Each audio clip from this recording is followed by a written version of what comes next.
Well, I went to pull Martok in and...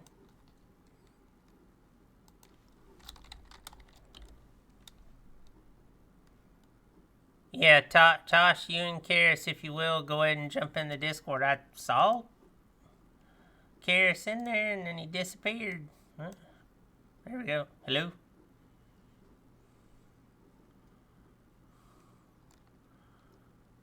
Let me go ahead and get the thing set up here. We'll be getting started here shortly, guys. Give me just a minute.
Alright, guys. Let me unmute the Discord and I will get the guys in here and we'll get rolling.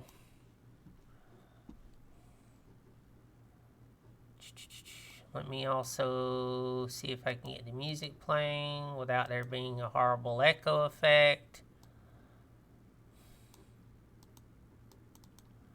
Monitor off.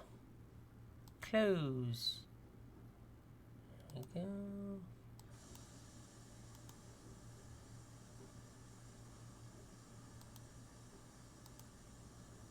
Let's see. Hit up the old reliquary.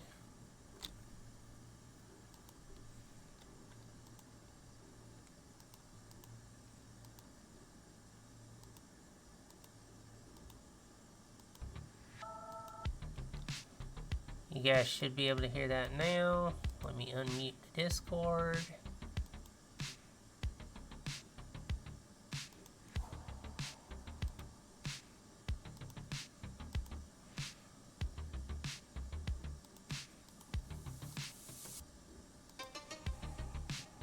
Alright guys, go ahead and speak. See, make sure it's registering. Tosh? Yes. Okay, yeah, I can hear you. Mouseketeer roll call sound off now. Funny. Hey guys, welcome to another installment of the RoR Fireside Chat podcast. And as always, some ground rules. Guys, we encourage people to ask their questions. You know, that's what me and the others that are in the show are here for. We try to discuss out stuff, come up with good ideas and ways to address things in the community without having a go at each other. So keep that in mind. And I will be introducing the guest, which those of you know him, Mr. Garrison Kelly, resident RoR Realm Watch host. And then, of course, longtime streamer in the RoR community, Mr. Tosh, the fun-loving slayer that is just bullheaded and solo, but good guy all around. Generally always into something fun. Tosh, if you want to introduce yourself a little bit. Thank you for having me. That's my introduction. No worries, no worries. Turn that down a little bit. We gotta turn you up just a bit. Alright guys, well, something that I do want to ask, I'm going to put this out here to start things off, is one of the things that has been floating around, and I know that it's in the works, and I kind of want to hear some feedback on it. What do you guys think of the future of having the two dwarf cities up for grabs in siege warfare? Tosh, start with you. With what population? You'd basically be the current population. The idea that was put forward by Max is possibly rotating it out, like one time be Altdorf, one time be Khazra. They hadn't worked out all the details to it, but he did mention that it was in the works.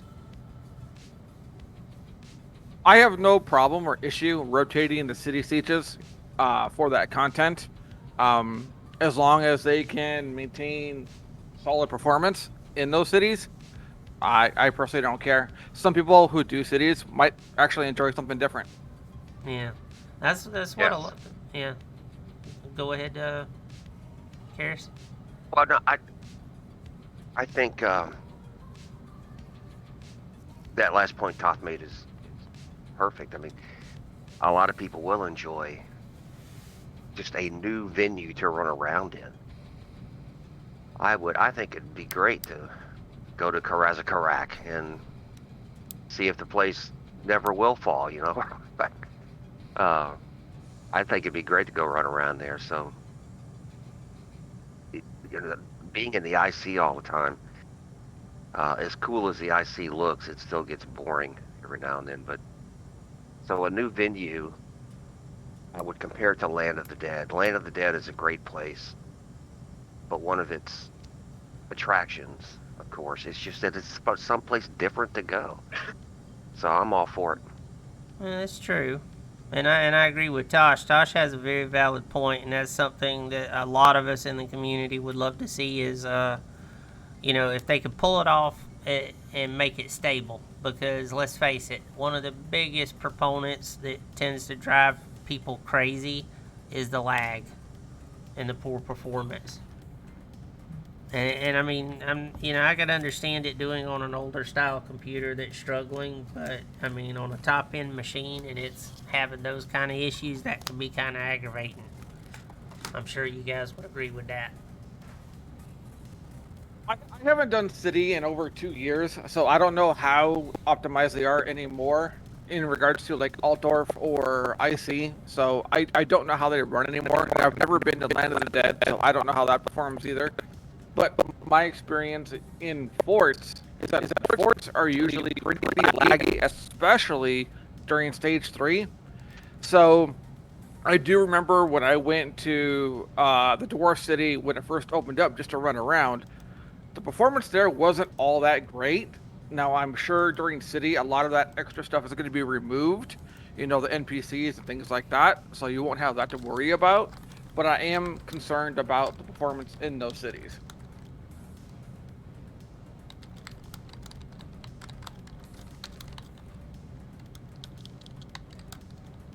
It's great you're playing an Archmage.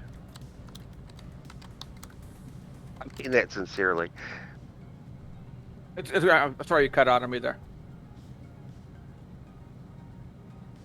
I said I think it's great you're playing an Archmage, especially a DPS Archmage.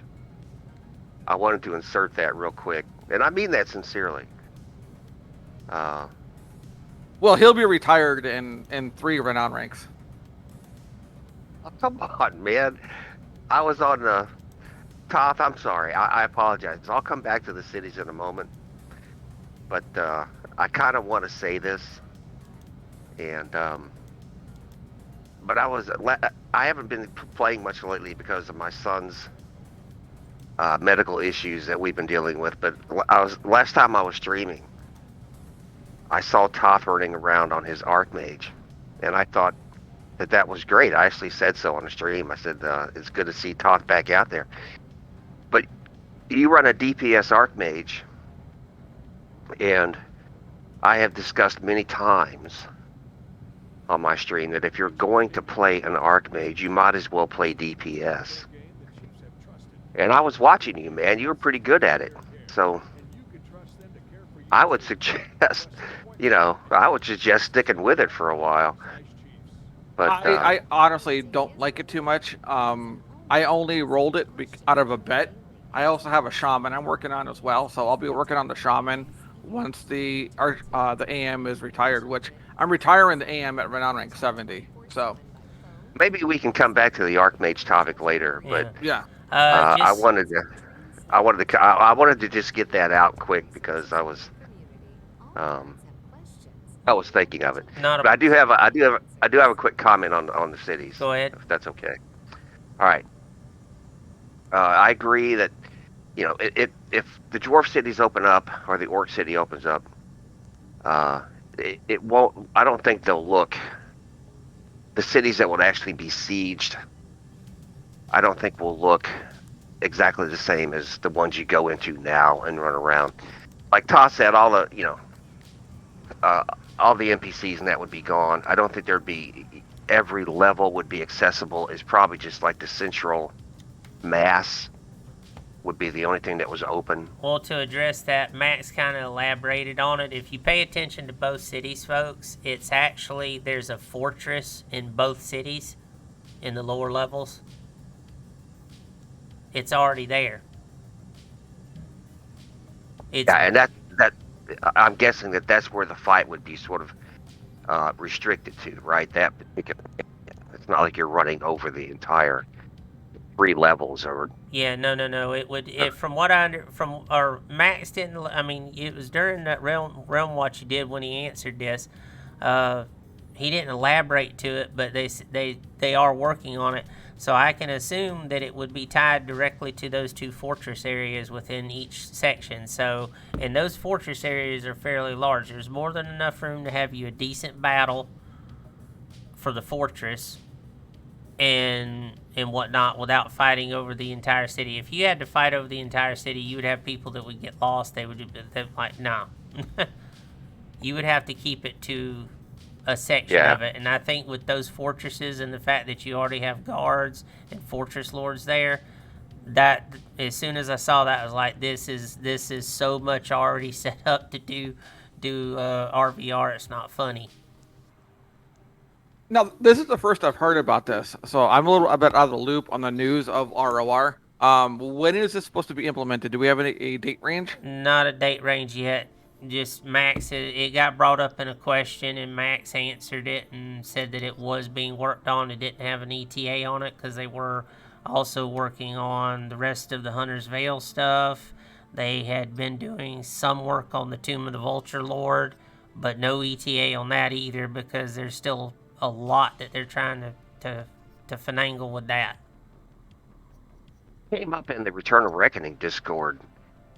The text channel came up in the primary channel not that long ago as well. And in fact, I'm kind of looking for it right now, but I think it was Sidowing who mentioned that the comment he made was that people had better start getting used to the map layouts in the dwarf and orc cities. And so what's the only logical reason that people would need to get familiar with the map layout? Siege.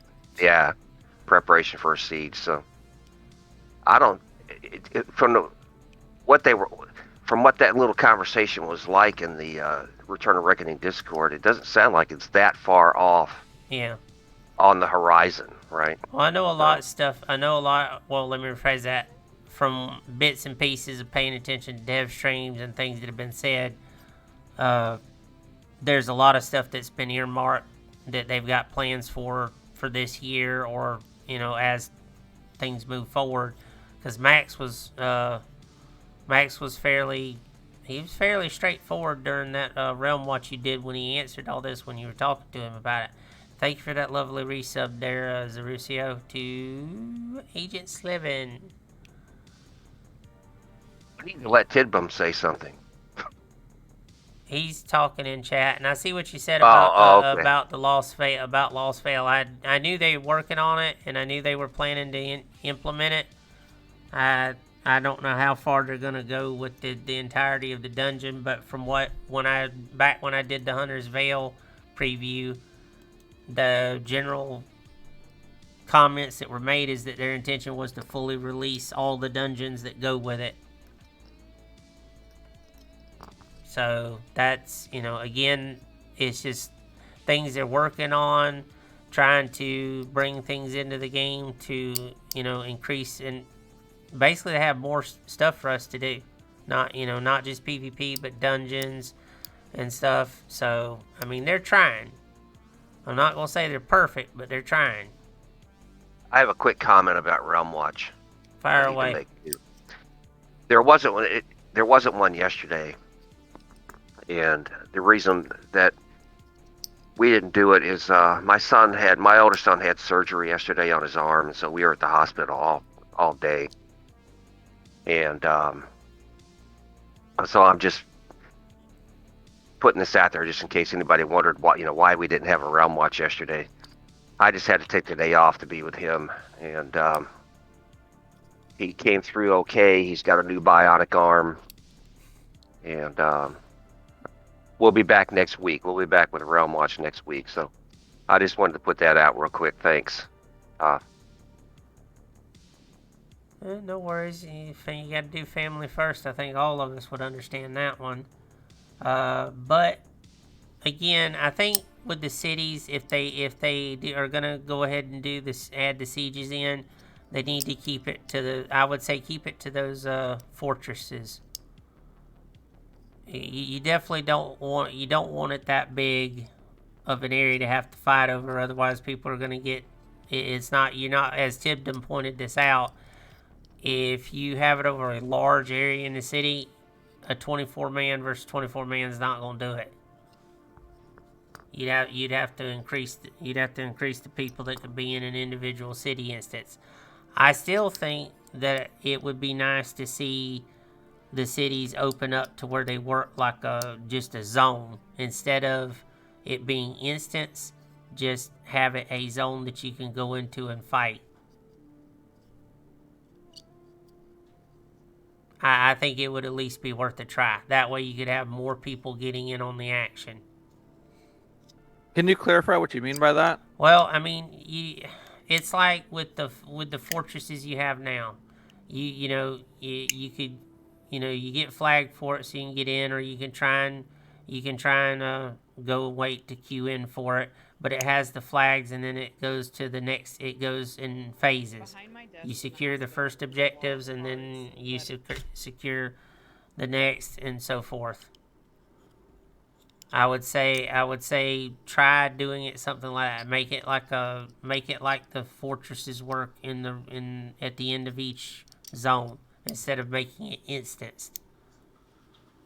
Well, now again, I don't do cities, so I just want to clarify. So I won't do the content either way, but I don't think that idea would work in the sense of, because right now we have a huge issue in the game of undefended forts and undefended zones. Yeah. So just imagine if you go into a city siege of 100 people and only 9 defenders show up. Yeah.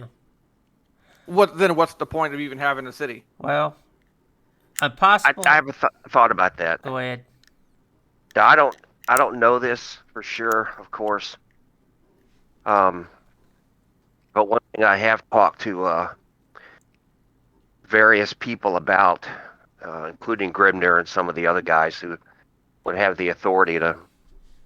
I'm sorry, give me a second. My son's asking me a question. I'm sorry, Todd. All right. Well, Tosh, if you could take over for a second. Yeah, I'm gonna address Tibdum's question. So, question for you guys: What do you think it needs to be done to increase the server population and to attract more newer players to the game, both in terms of PvP and PvE? Again, as far as that goes, Tibdum, really, for one, I would say with the PvP, you need to put some I hate to say it, but incentives, or if not incentives, what I would suggest doing for the forts and keeps, if players don't want to defend it, put NPCs in there that are difficult to attack, but you have a default amount of renown that you will get for taking the keep or the fort. I mean, I hate to put it up that way, but if people refuse to defend those places, then put NPCs in that function like raid bosses, to where you still have to hit them hard. I mean, you could make them the equivalent of like a keep lord. The guards would be like keep lord status, and you'd have to systematically clear it, so that if there are, hold on a second. So okay. So if there are people actually defending, the defenders, even if there's a small amount of them, will have themselves and the guards, but it won't be so ridiculously overpowered that people can't still take it out. You'd have to fine tune it a little bit and adjust it to make it really work right. But I would say put in NPCs that can do some solid damage, that could augment for the lack of numbers defending the keep, and then default cap the renown that you get out of the keep, so that no matter if it's defended or not, the attacker and defenders, be it a full complement or a handful, will get some sizable reward out of it. Because as it stands right now, there's no, as people have pointed out, there's no motivation, because you've got people that have figured out, well, I'm just not going to defend it. So it kills the whole idea of doing the keeps and the forts and in turn cities. Give people a reason to want to get back into it, to want to way into the bloodshed and be busting skulls open. Go ahead, Carrie. He's back into the point that I was going to make. And I apologize for having it, to stop. But anyway, the idea is being floated. It's being discussed. That's all I can say. But the idea is out there that when the new cities open up for combat, that there will be something unique as far as the reward will be introduced as well to encourage people to want to do cities again. Now, is that going? I'm not saying that's going to happen. I'm just saying that that idea has been discussed, that there may, because cities were huge when the sovereign warlord was specifically tied to them, right?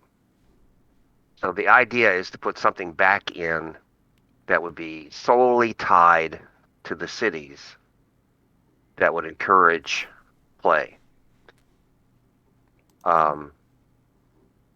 So that was the point I was going to make. That's fair enough. It's a fair point. And Tibdom, yeah, I understand what you're saying too. I was just, the reason I said that is because I've been talking to it with many other people.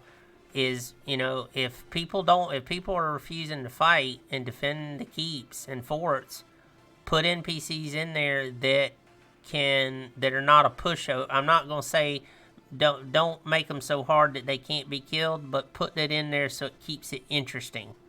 And then I would put a hard cap on the renown. That way, if the attack, if Destro or Order, either or, decides not to defend, at least the attacker has got a reason to do the keep and then in turn go after the fort.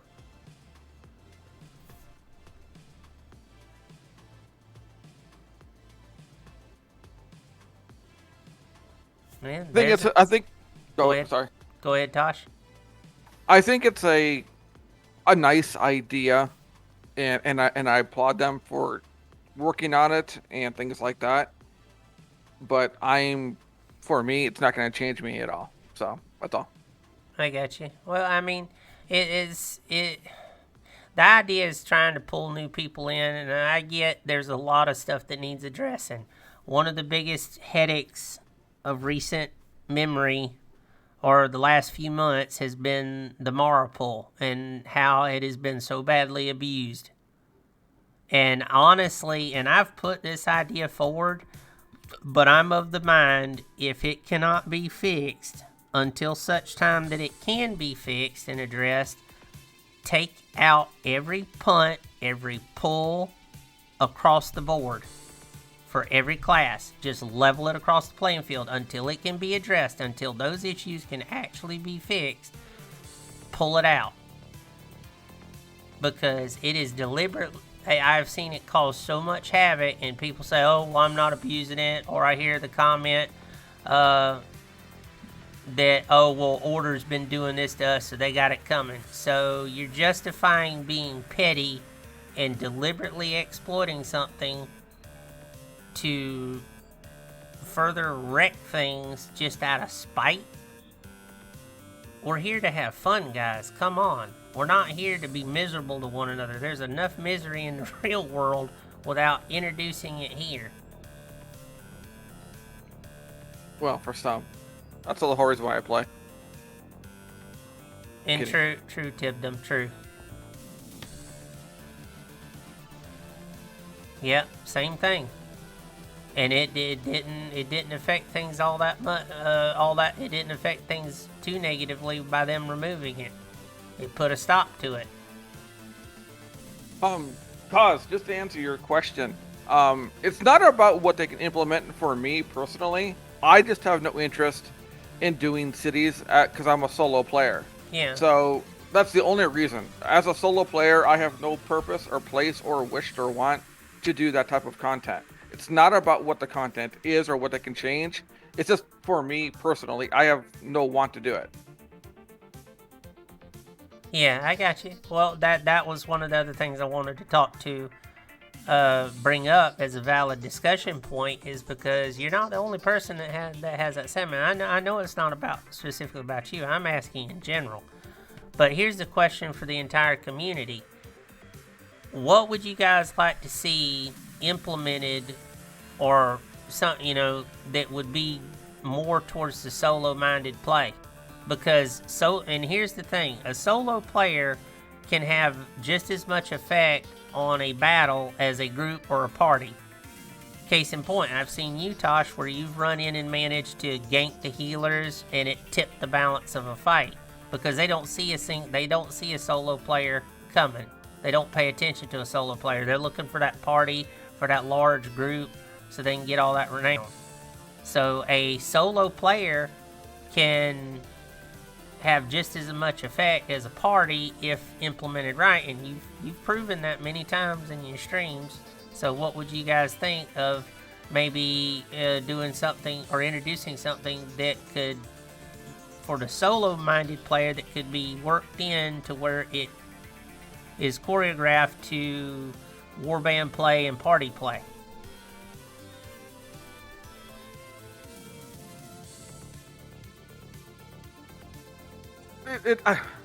It's a hard thing to talk about because right off the bat, solo play is not something they're ever going to openly support or want to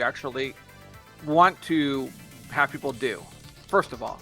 So they're not going to, in my opinion, they're not going to implement any changes that helps a solo-minded person be quote-unquote successful. They're just not going to, because it's viewed as the wrong way to be playing this game. This game is meant to be played with a group mindset, period.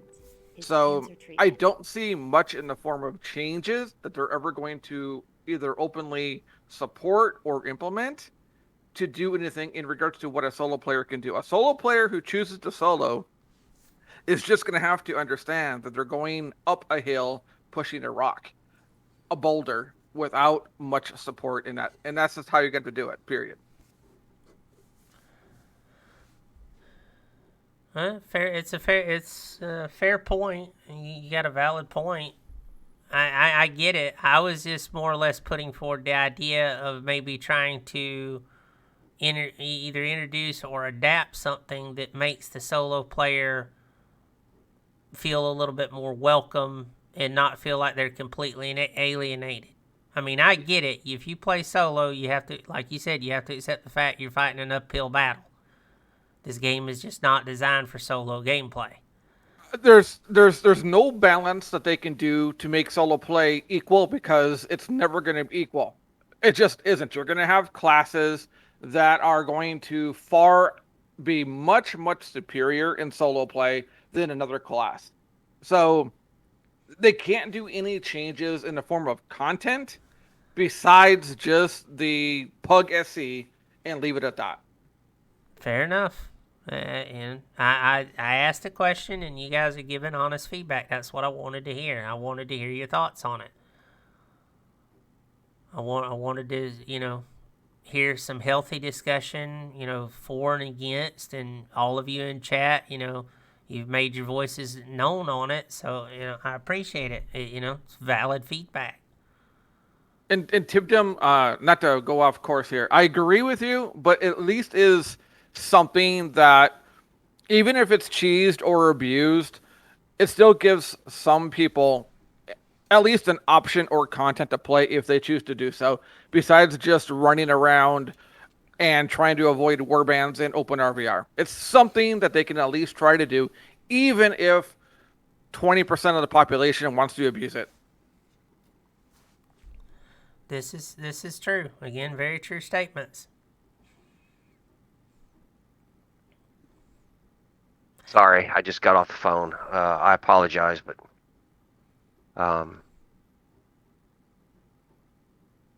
hopefully everything's all right. Yeah, it's just a follow-up call from his doctor. I got you. Well, that's good.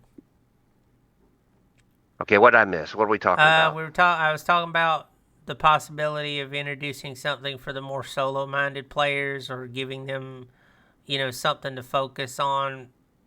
One of the things I thought about that would be interesting for, your more solo-minded players as a way to push their talents and skills is, say, give a random quest in a zone or at the war camp that gives you a specific target to go after, that challenges your skill as a solo player. Even, say it gives you a potion reward or a little bit of gold, but the idea is that you have a target to go after. because as a solo AK sniper style player, that's what you're on. You're on the hunt for that kill. Well, are you talking about an open RVR, Toth? Yeah. Okay, so this is what's going to happen, and I don't mean to be a negative Nancy here, but if they ever implement something where let's say is a solo target, let's say if they put out an NPC or a target or something to do for a solo player to do an open RVR, you're just going to have a 2-man, 3-man, or 6-man sit there and camp and wait for that solo player to show up to kill him. That's true. That's all that's going to happen. Is that you're going to just have griefers just wait for that one person to show up, kill them with their group, stomp on them, laugh at them, emote them, and then wait for the next guy to show up. Yeah, I get your point. I'm not saying it has 100% foolproof. It was just a thought, it was a random thought. Well, I'm not gonna actively push for solo content in this game because it's a waste of time to try to do it. Exactly. I agree. As another solo player, for those who watch my stream, but I agree with Todd. It's a waste of time to try to push for any kind of solo content because it's never going to happen. Fair enough. Again, I wanted to hear some thoughts on it because people had been bringing it up, and all right, I'll ask the question, see what happens. Well, I do have one more comment about that though. What I've noticed, this is just a side comment. What I've noticed over time is that the solo experience has sort of morphed into, it's nowhere near as easy to go out and find a 1v1 fight as it used to be. You can still engineer one here and there, but what's happened is you have groups of 2 or 3, especially like witch elves and witch hunters, or you'll have a doc and a chosen, or you'll have a chamois and, you'll have pairs or 2s or 3s that are running around doing all the exact same stuff that we used to do solo all the time and really have fun with. But now it's just morphed into 2 or 3 players going out and doing all those exact same things. So the small scale, if you want to differentiate between the solo and the small scale is still out there. The small scale is still viable.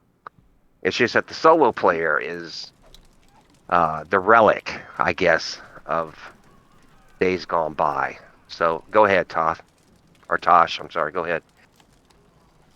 To me, if you want to be a solo player, and if you truly want to be a solo player, you have to accept the fact that you're going to be an outcast. However, that doesn't mean that you can't have fun.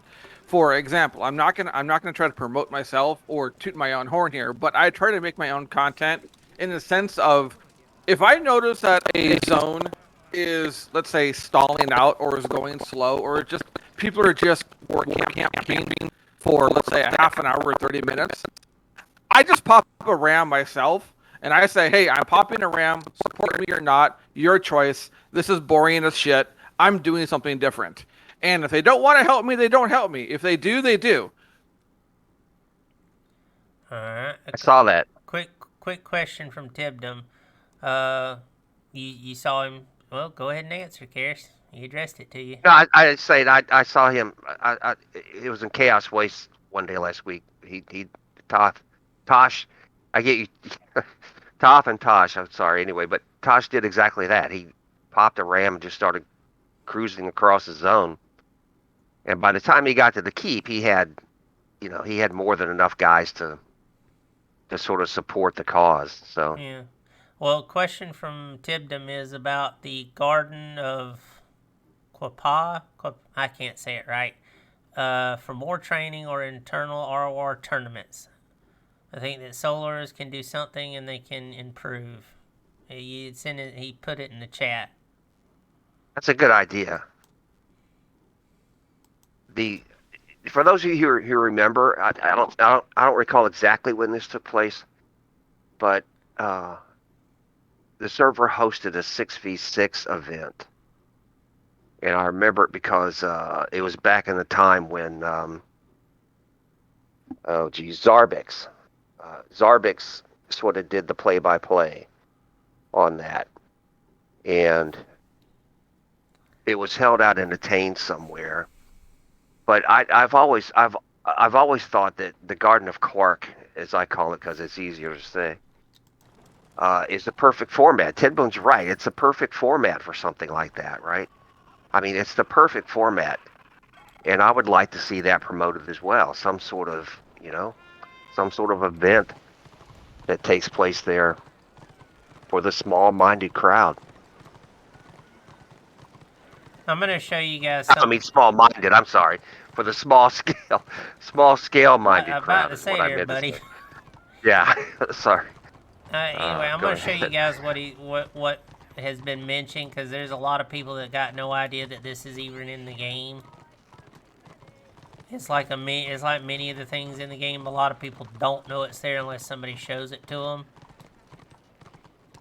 The reason why people don't use it, Toth, is because for the longest time, and I don't know if it still is, it was bugged out as shit, and it didn't work with half of the abilities.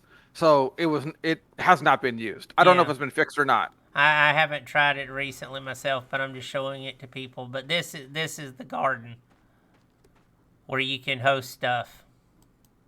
And the garden, from a concept, the garden from a concept wise, is fine, except it has one major fault for using it for any form of PvP purposes, and that fault is that you earn nothing from going there. So there's no reason to go there.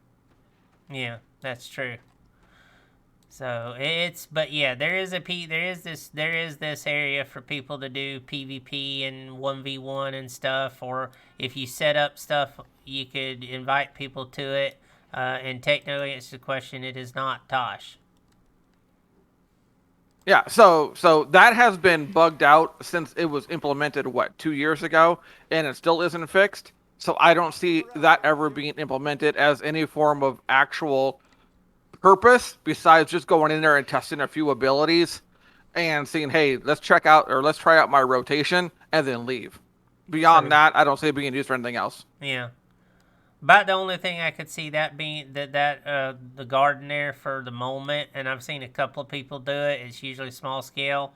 Would be to, if, like you said, host something and announce it and try and get support for it, and you could have people go in there and fight, and then you'd have to figure out a prize or something for people, or just go in there and have a friendly competition. Well, the problem, Tibdom, with making any type of content, like let's say the garden, do crests and whatnot, is how are you going to avoid the whole you kill me, I kill you, you kill me, I kill you attitude that would ultimately happen within friends?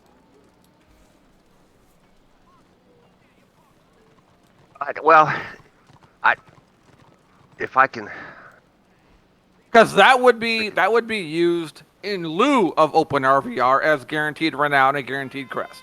Why do any form of open RVR? Why do anything in open RVR if I can just go to the garden, kill you 10 times, get, let's say, 50,000 renown or 40,000 renown by killing you, and then you go around and kill me 10 times, and then we'll just do that all day long. Yeah, but that's kill trading. Exactly. That's specifically prohibited by the server rules now. It's prohibited, but it would be exploited and used until they got caught all the time. And you have to prove it.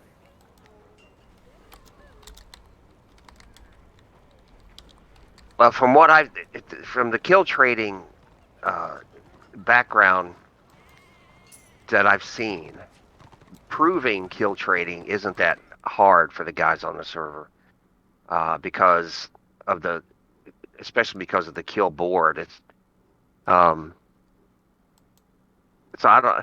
I mean, you make a valid point, but I think just the fact that the sword of Damocles would be hanging over everybody's head, that if we go to the Garden of Quark and we kill trade, that we could get banned from the server. I think that would be, for most people, and you're right, there are always going to be exceptions, but for most people, I think that would be a deterrent enough. And I would think that the GMs and that would be watching for just such a thing if the garden was ever opened up, to renown. I agree with you under principle. However, I disagree in the sense of, again, the point is going to be they're going to have to prove kill trading. Well, what is to stop, let's say, Karasana and I joining a Discord, going to the guard and saying, okay, I'm going to kill you 3 times in a row, and then you're going to kill me. But I want you to technically fight me to look like you're doing damage or trying, but you're not going to. And just do that in Discord for 3 hours straight. Don't tell me people won't do that, because they will do that. Well, no, you're right. Somebody will. But, I just think that the vast majority of people, well, let me rephrase that. I think the majority of people would simply know better.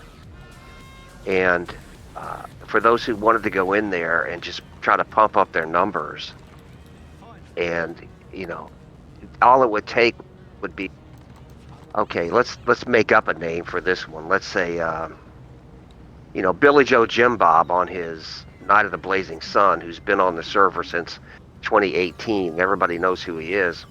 Gets banned for kill trading in the Garden of Quark.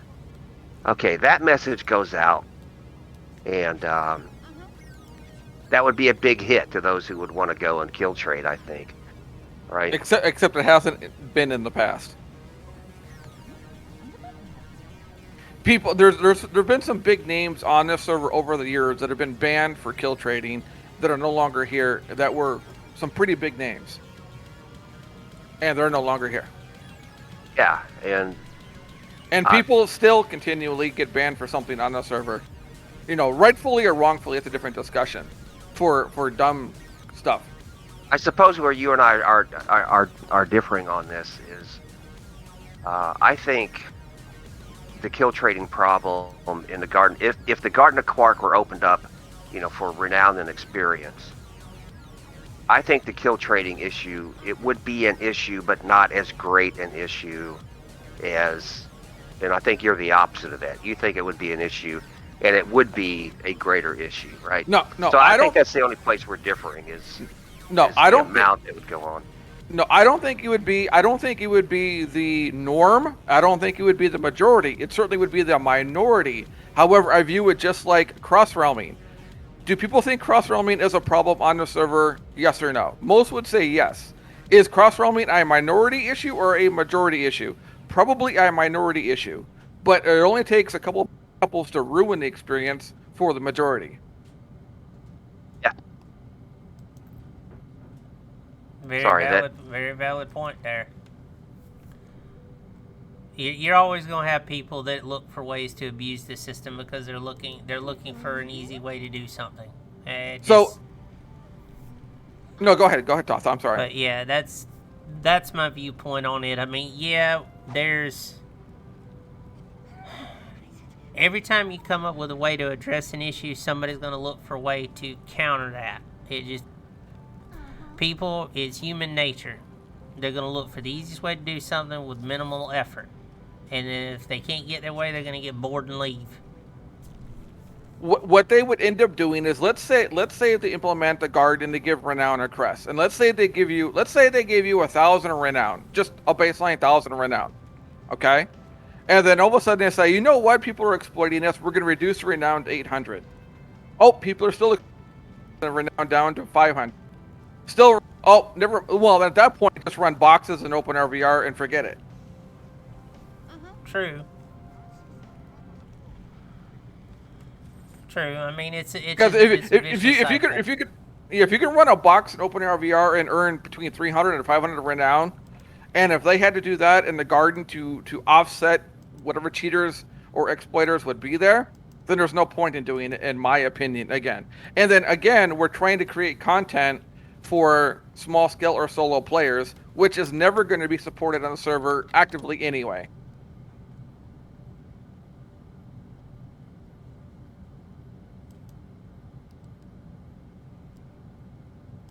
And Tibnum's got a valid point there too. I see what you're saying to him, Karis. If you want to elaborate on it. Well, I'm just saying that Tidbum and Toth Tasha are both correct. That kill trading does take place. I don't deny that. I just, over the years that I've been on the server, which again has been since 2016, I've seen it happen. I've seen people get banned for it. But at a percentage basis of the players at large, the player base at large, what is the percentage base of the people who try to engage in kill trading? My question would be, is that percentage high enough to stop the issue of making Garden of Quark viable for renown and experience? Okay, we have kill trading, therefore we can't put renown and experience in the Garden of Quark. Is the kill trading that high? Right, that's my question. Or is the kill trading percentage low enough to be manageable and still put the reward system in there so that people can do it? That's the issue. That's how I'm approaching the issue. I think the kill trading percentage is probably low enough that you could still put the renown and experience. And yeah, somebody's going to abuse it. I don't deny that at all. Somebody's going to abuse it, but you know. I would say it's probably not high enough right now to make it a consideration, but I would say it'd become an issue if ever implemented, because it would be, again, there would be no purpose of doing anything else besides going to the garden. Why go to anywhere else to do anything if you can just go to the garden and do it? Because there's a difference. I got you, Ted. No, I see what you're saying. There's a huge difference, and again, this is something I talk about on my stream, and I have for a long time. And in the videos that I make, I've talked about it in the videos. There's a tremendous difference in this game between a duel and a 1v1 experience. The duel is where two guys get into their duel spec, go to a place like the Garden of Quark, and then bash it out. A 1v1 is different. A 1v1 is a random, most of the time, a random encounter between two guys in whatever spec they happen to be in at that particular time, with no prep work put into it. You're just out there looking for somebody to fight. You find somebody to fight, and you have the fight, and whoever walks away, you know, it's a lot more satisfying. The experience of winning a random encounter like that, even if that's exactly why you're out there, you're exactly out there looking for that random encounter. But the experience of winning that kind of fight, to me, has always been much greater than winning a duel, because duels are set up. Duels are expected. You know what you're getting into, so you spec exactly for that. But the roaming encounter is completely random, and it's in my opinion, it is the most fun you can have playing this game. So that's kind of how I view it. The garden would become a lot more viable if it had some sort of reward attached to it. But it's never going to replace, even if you had renown and experience at the Garden of Quark, you're never going to replace that roaming experience, because you cannot recreate the roaming experience anywhere except out in the RVR zones.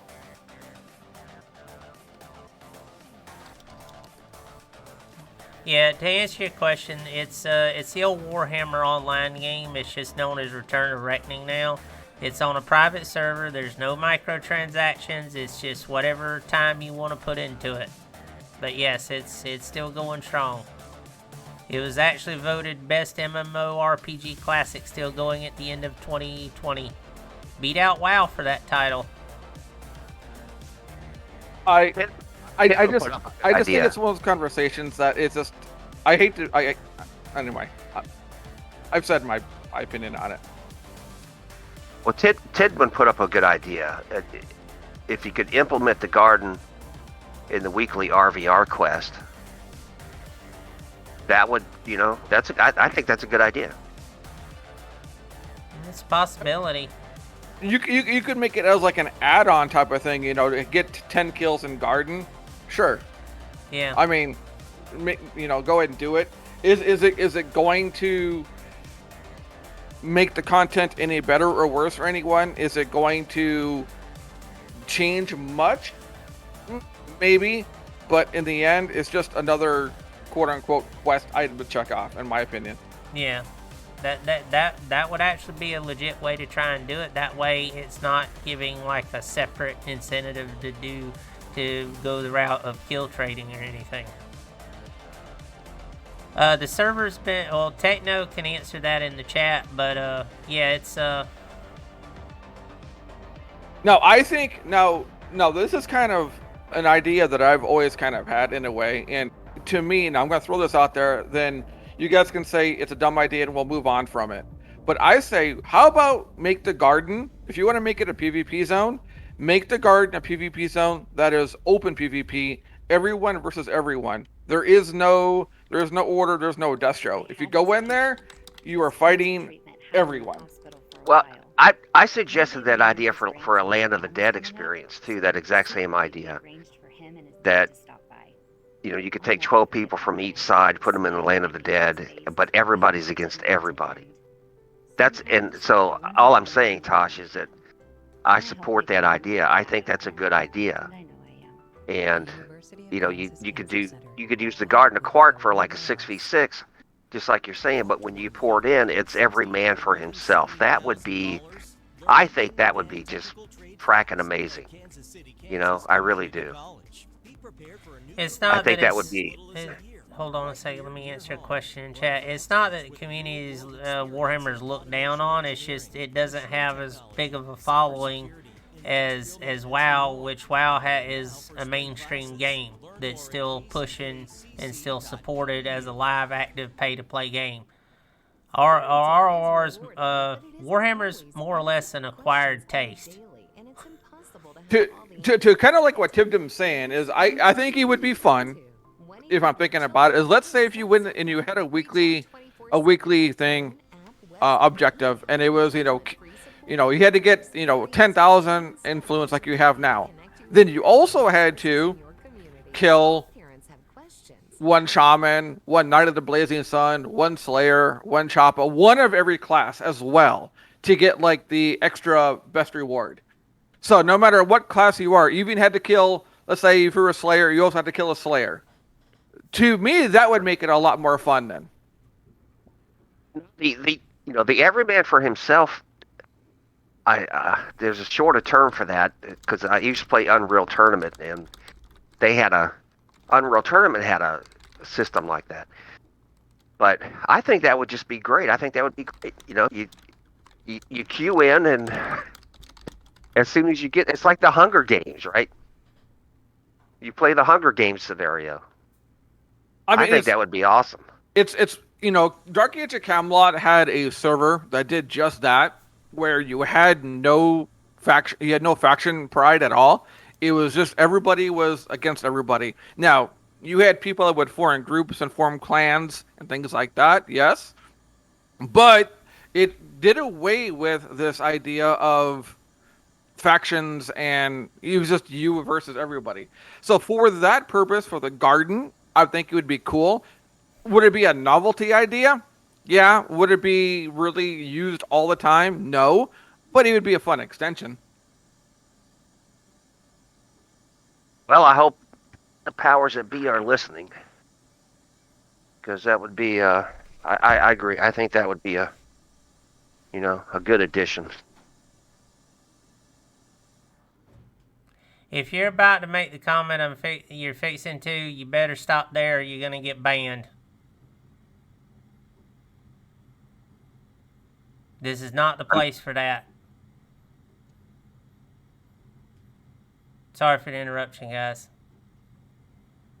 I don't know what you're talking about. I'm sorry. I didn't have your stream up.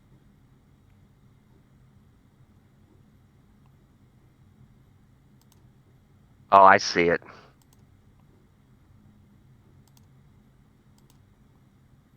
Yeah, Toth, that looks like a troll account anyway.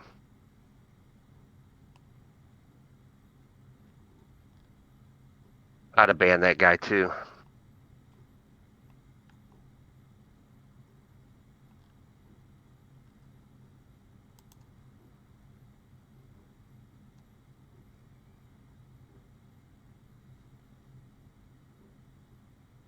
All right, Tiddom's asking me a question. Fire What would away. Go what ahead would and Des answer. have to what would Des have to do to make incentive of people playing on RVRBOs? Over the life of the server, the a number of things have been implemented for as far as the battlefield objectives out in the RVR lakes, and so we did. I'm sorry. The server did we went through a period of time where you got renown for just setting at the BOs. And personally, I liked that period of time because, again, as a solo roamer, it was amazing. It was an amazing period of time to be a solo roamer because you could always go out and find people just sort of standing around. And I had some of the most fun during that time. But um, they they discontinued that system, and at the moment I can't remember exactly why.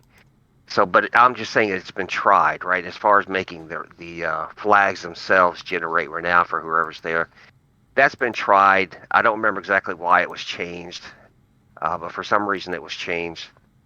Um, I think originally, you know, they took they used to be guys, there used to be NPCs at all the objectives. Those were taken out too as being inconsequential. Um, yeah, people were AFKing near the flags. You're right. People were AFKing near the flags. Um, so the only one system that was active for a while that I agreed with was that, uh, just like in a fort, if to take the keep, if your side, like when you, if you had all four objectives, if you controlled all four objectives at the time the keep became open for siege and was actually sieged, then the keep lord was based off of the strength of the keep lord was based off of that. I kind of thought that was a decent idea. Um, Obviously, it's not that way right now, but I kind of thought that was a decent idea as well because it gave some value, at least. It gave some value to holding the objectives. So that's how I would answer that question. I think, I think that was a good, or at least a serviceable mechanic to have the objectives mean something compared to how strong the keep lord was, or even the keep doors.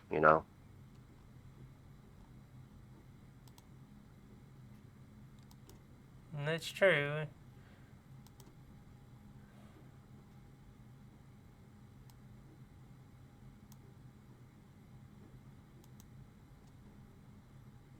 Did we lose Tosh?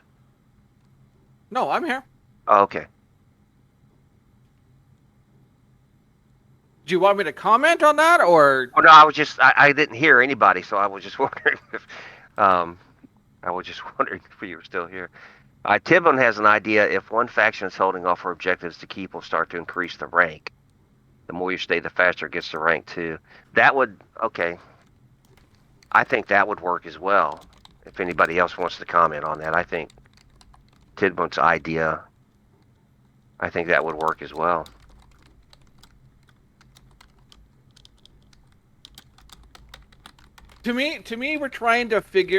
we're trying to fix player behavior is what we're ultimately talking about. Is that correct or incorrect? And to me, if you're trying to fix player behavior in an open RVR free to play PvP based game, you're almost, in my opinion, wasting your time. I'm not trying to create. I wouldn't say it. Well, in some ways, yes. And trying. My main focus is trying to find ways to get more people in the game that will enjoy playing the game, as opposed to looking for ways to be manipulative. This is how this game, in my opinion, and I don't mean to be an a-hole trying to keep it family friendly here. I don't mean to be the a-hole here, but this is how I view it. The game is currently being played like it is an Excel spreadsheet. People go in and say, okay, what can I do to optimize my hour or my 2 hours or my 3 hours to get the most out of it for my character and then leave? Not the most fun. That's two different things. Most fun and most out of it are two different things. People are prioritizing most out of the game at the expense of fun as a community as a whole. So if you are trying to sway people from taking that opinion and going back to what is most fun, I hate to say it, I think you're wasting your time.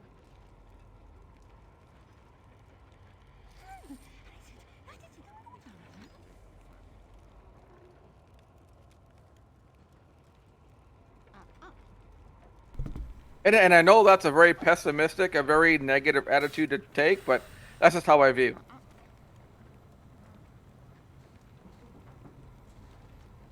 It's a fair point.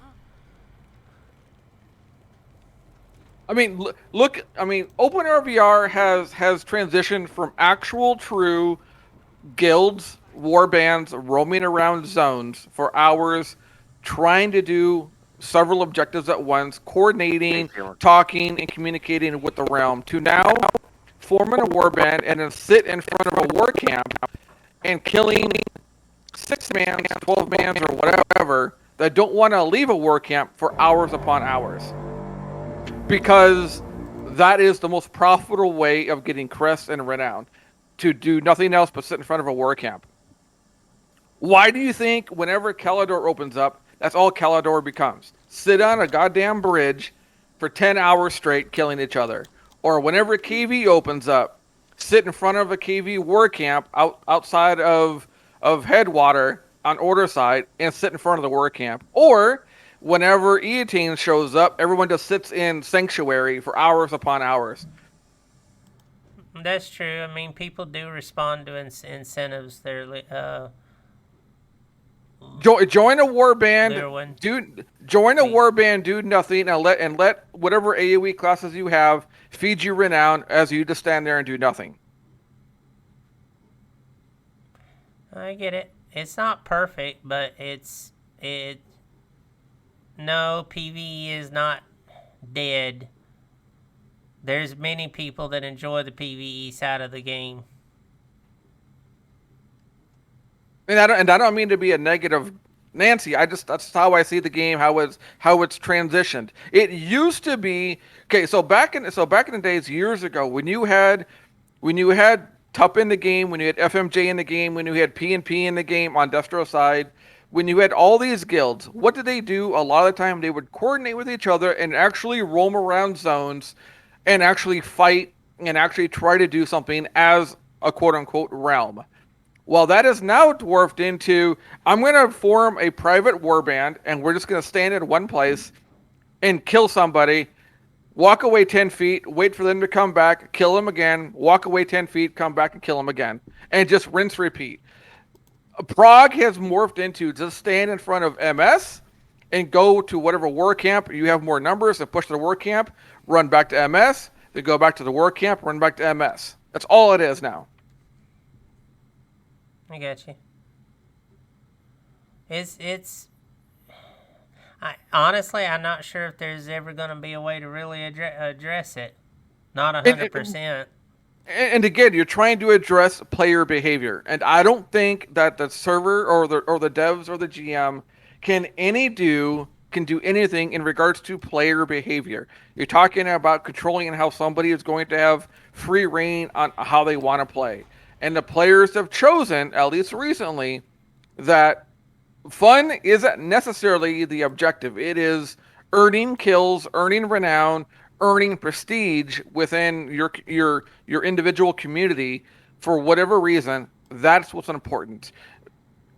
Keep sieges, not important. Winning zones, not important. Winning forts, not important. Winning cities, not important. It's what can I do, or what can we do as our little group of people, and what can we do to optimize the most gain for us? Everything else is unimportant. It's true. I've seen that kind of behavior out of a lot of people. It's the mind, like you said, it's the mindset that people have developed. So again, you're talking about player behavior, and there's no way that you can control that without making a server so unfun that everyone just gets up and leaves it at that point. I hear you. Well, we're coming up. We're actually coming just past the first hour mark. So I am gonna be opening up the giveaway that I'm gonna be doing here shortly. So kind of bear with me, guys. I gotta test it out and make sure it's working. Tosh is right in the regard with it would end up with people leaving. If you the minute you try to really lock down on people's behavior patterns, they're just gonna rebel against it and they're gonna leave. It's just a no-win scenario with it. That's why I said I'm not sure if there's 100% way to deal with it. No, it's not that, cause I don't know if there's a surefire way to deal with it. You'll never get rid of it no matter what you do, because it will rear its head any which way you try to deal with it. Yeah, we'd like to build up the community, and that's what we're trying to do. But again, you can't control what people do. Not 100%. Yeah, you can try incentives, but again, there was incentives before to do things, and people just realize, okay, well, I can do things this way and save myself the hassle. So look at what happened, and I've said this on my stream when I streamed a lot, when the second Lazy Peon video came out and we had another boost of players. I pleaded on my server to say, please guys, don't farm the new players. Teach them, help them. Let's keep them in the game. Well, what happened immediately on day one? Immediately on day one, you had all these veteran players all go into tier 1, form war bands, and then sit there and farm the heck out of them. And then it immediately almost disenfranchised the new players to say, then I'm leaving, I'm done. Yeah, I remember that. I said the same thing, dude, and the veteran players didn't want to hear it. Instead, they took to doing exactly what we all were afraid of. They farmed those new players to the point they quit. I had tons of people that were coming in asking me about the game and wanting to try it out, but then I was getting complaints about why don't the devs do something. Again, here's the thing: if you take action against people while it's distasteful and it's dirty pool, they're still playing They're still playing the game within the parameters of what it's about. RVR. It's a dirty tactic. They know it's a dirty tactic, but if you punish people for doing it, all it's going to do is it's going to send the signal that, hey, well, if we're going to get punished for playing the game how it's meant to be played as RVR, no matter if they're new players or not, that sends the signal and people are just going to leave the game. So that's a very vicious cycle between those two. That's why I said I had Kaling on Realm Watch not that long ago, and he was talking about the new player experience. They have he detailed it. He detailed it really well, and he said some things that I was just completely unaware of. But there are a lot of new quests have been implemented for the new players to help sort of push them in the right direction, and gear quest, stuff like that. I wish he was here to talk about it again. And I don't know if there's actually a forum thread to talk about it, but he detailed a lot of new stuff that had been put in to help the new players along. And I agree with Tosh and anybody else who may have said so, that holding on to the new players should be a primary goal by default for everybody who plays. Because what's the point? After a while,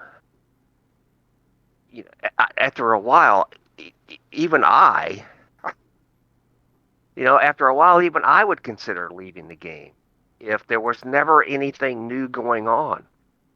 Why play a game where there's never anyone new to interact with? Why play a game when there's never anyone new to bolster their numbers and go out and fight? There aren't new teams to go up against in the scenarios. Why play it? There's never anything new being interjected. There isn't new blood being interjected. And therefore, why fight the new blood being interjected into the game? That's a mentality that I just do not understand. And Tosh is right. People did, go out and farm, and I don't get it. I don't understand that, because all that does is eventually, who are you going to have left? You're going to have, 50 people who play on the same 50 people, and that's it? It's their playground, and that's it? That's all you got left? So anyway, I digressed there for a moment. But my point was that K-Lang they have sought to address the new player issue. And I wish I had the list in front of me of all the stuff he laid out. But they have worked on it. That's my main point. They have worked on it. So They've worked on it, in my point of view, in the form of game mechanics and game understanding, in the form of like how the ward system is implemented, getting basic gear, getting dungeons, getting you up and running in a sense of understanding, and maybe a little bit of player survivability. But there's nothing they can implement to say, hey, I'm going to go into tier 1 as a level 2 player. I want to walk out. Oh, okay, there's already 50 people just waiting for me to walk out. Well, what am I supposed to do now? What do I do? If 50 people are just standing 10 feet outside of my work camp waiting for me to walk out. Because the population in tier 1 ends up becoming, 80 people, and you got 50 of them wait for one guy. What is that new player supposed to do? Honestly, I don't know. It's like it. As I said earlier, it's a rabbit hole discussion on that one, and I don't know if there's ever going to be a way to really figure it out. I had an individual come into my stream shortly after the new players from Lazy Peon's video came in, and he came in bragging that he had over 300 kills in tier 1 using the AoE cannons. I'm like, what are you bragging about? New players who have no idea what's going on or what the hell they're doing.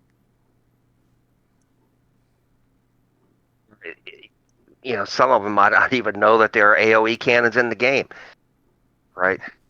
So all you're doing is, I'm not saying handhold. I'm against handholding. But if the community doesn't want to have an actual community to play with and against, then what? Kind of like what Karasano said. Then what is the purpose? We're going to end up having 50v50 of people just standing out front of a war camp, kill trading each other until they get bored and they log off. Yeah, I see the issue as, not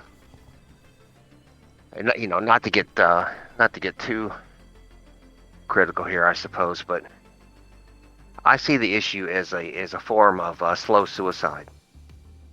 In that, on a private server that depends on having at least a certain number of people who are playing the game.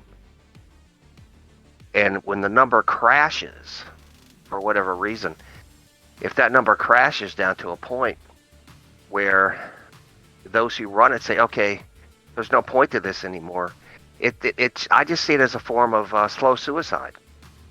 And to one degree, it's almost intentional slow suicide. When you target the new players, when you target the very people that you depend on to keep the server running. Like I said, I don't understand that mentality. You're talking about bragging because he got 300 kills on a. That guy must have a pretty shallow life, man. That's all I can say. And just to cut in, I see what you're saying there about it, Mad. It's or those. It's there's no 100%. Like you said, they would find a way to do it. There's always going to be people that are going to look for a loophole. The minute you try to implement something to get around it, or to implement something to stop the behavior, they're just going to go around it and keep doing it. Oh, I get that, cause, but again, at the end of the day, you know this as well as I do. It does not matter how many things you put in to fix an issue. Somebody's going to find a loophole somewhere. They will look for a way to get around it. Well, not to interject here, but perfect to who? Because what's perfect to you might not be perfect to me. So, perfect to who?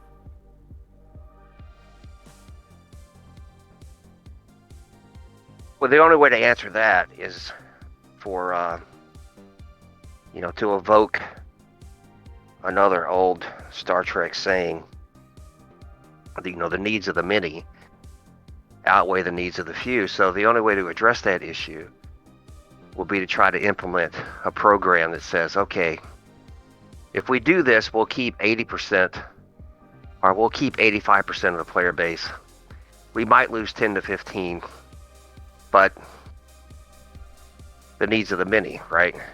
And exactly what that program would look like, I couldn't tell you. But that program would kill every solo player on the server because their needs of the few. Well, that's true.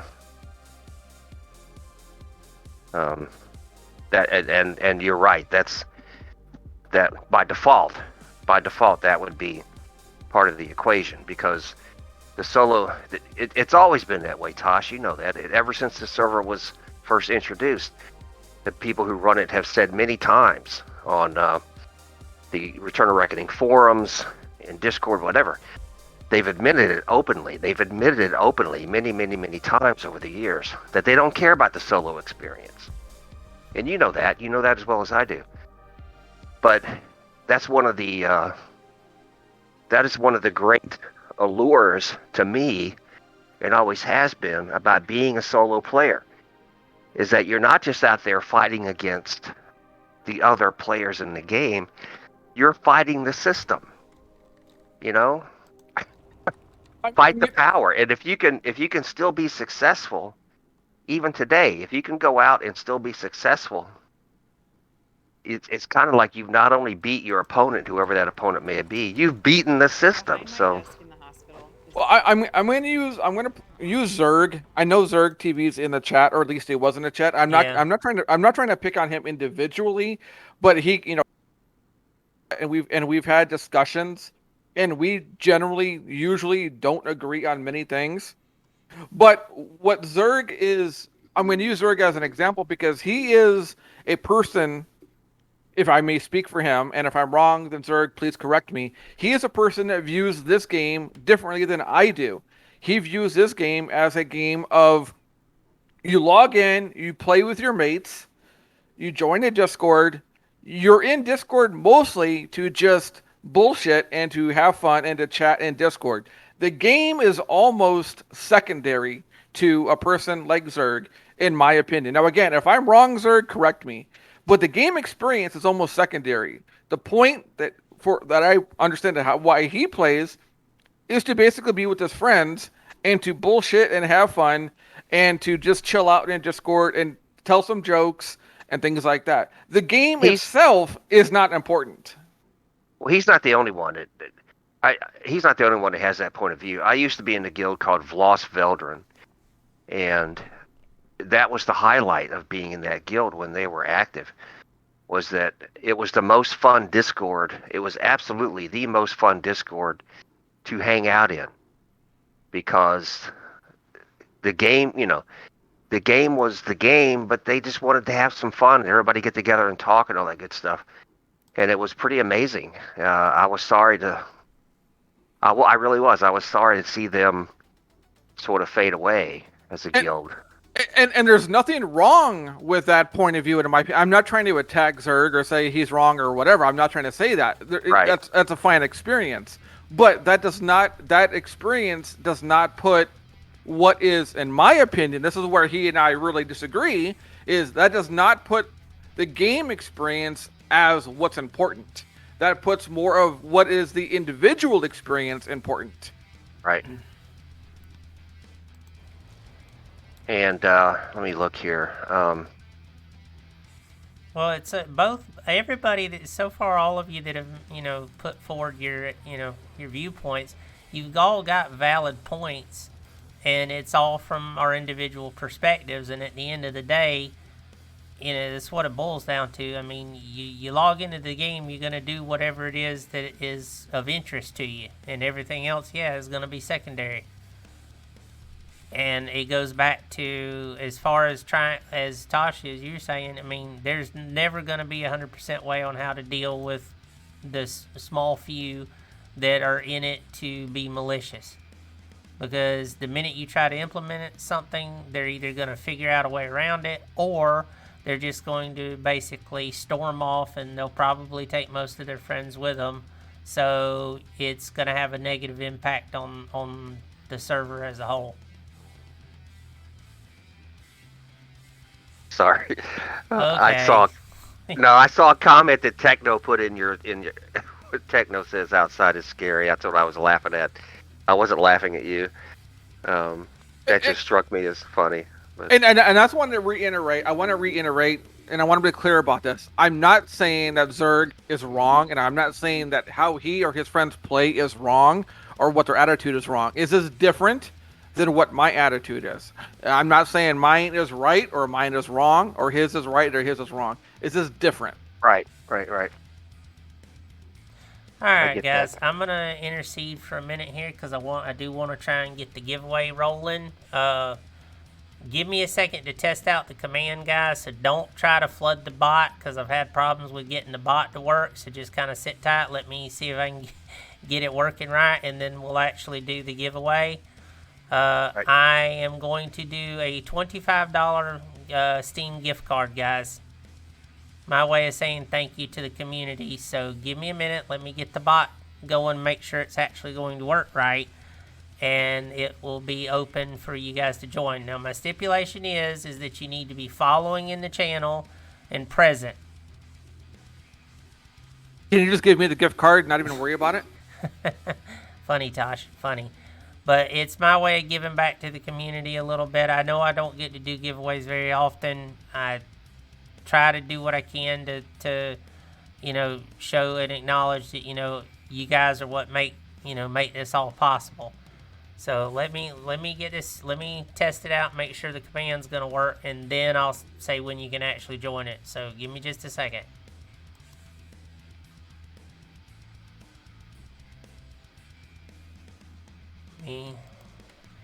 Kaz, if you can you do the exclamation ticket space 1 in the chat and see if it's working?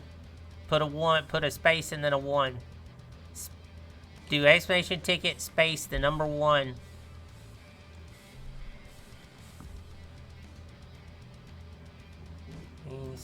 Come on, you stupid little bot.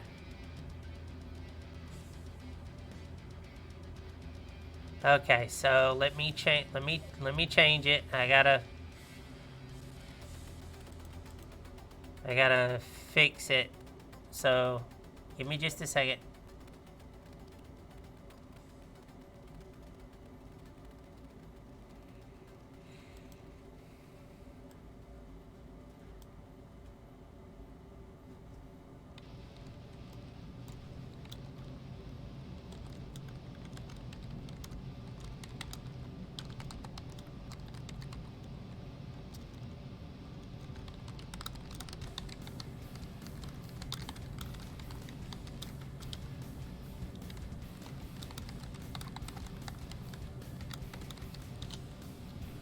Alright. try it this way. This thing's always giving me problems. Ticket costs 1.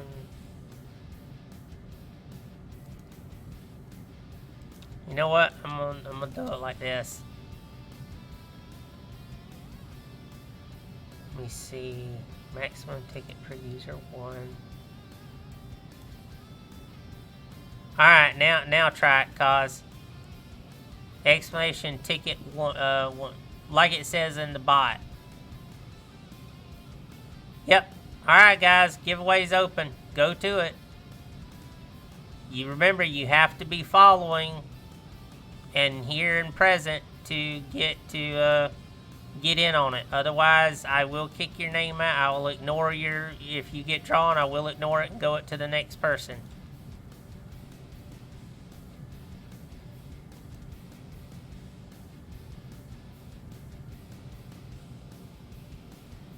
So it's a $25 Steam gift card. And if you don't have Steam, I will try to, I'll see what else I can do.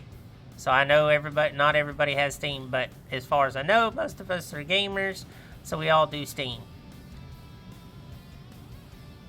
Or this would be a perfect opportunity for you to get Steam.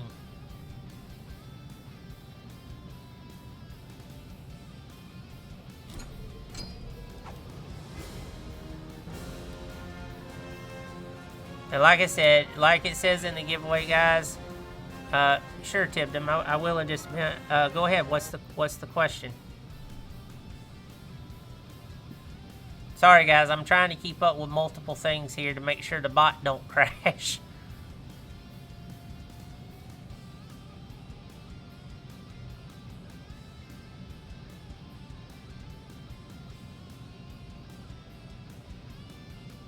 It's all classes, Tibdom, and how it's going to be implemented, we don't know yet. Yeah, there you go. Tosh heard you. None of us really know how they're going to implement it.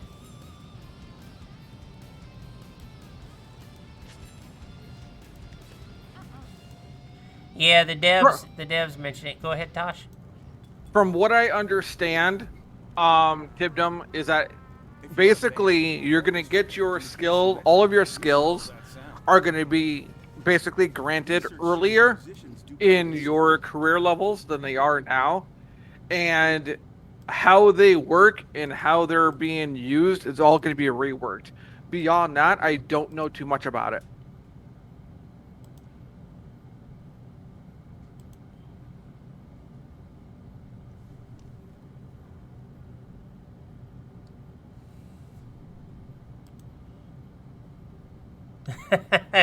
Good point there, Zarusio. D4.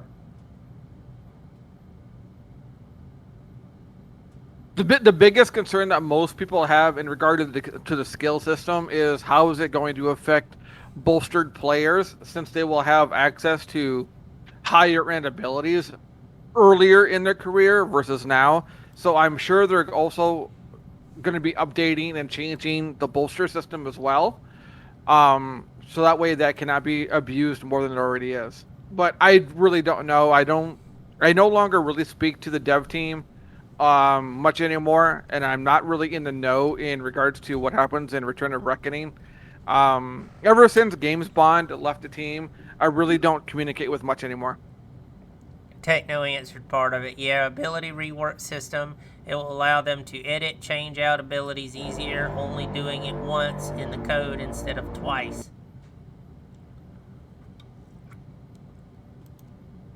He's been gone for a while. Yes, he left the team for personal reasons several months ago.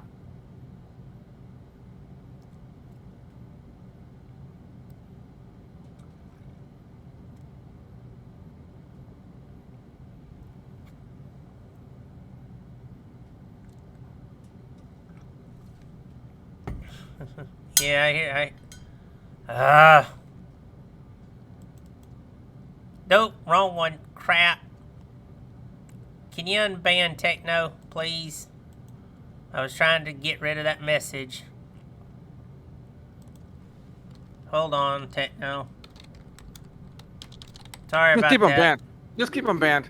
He doesn't deserve it anyway. He sends me tier 1 horses in the mail. He doesn't deserve For it. the love of God, hold on.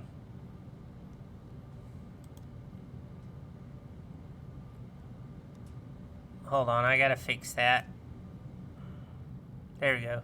Sorry about that, Techno. I was trying to get the other, because somebody decided to be an idiot.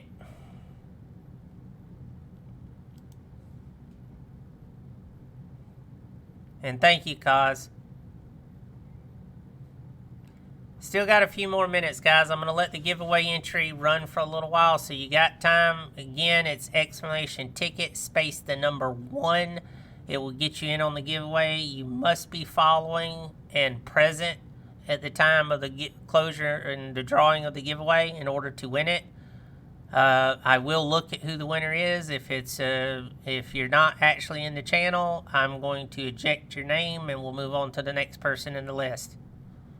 While we're waiting on the giveaway, is there another topic you want to talk about? Yes. Just asking. Sorry, I had a few things going on there all at once. You're fine. I was trying to coordinate. What I was going to ask, and this is general, do any of you have questions that you would like to pose to Karis and Tosh?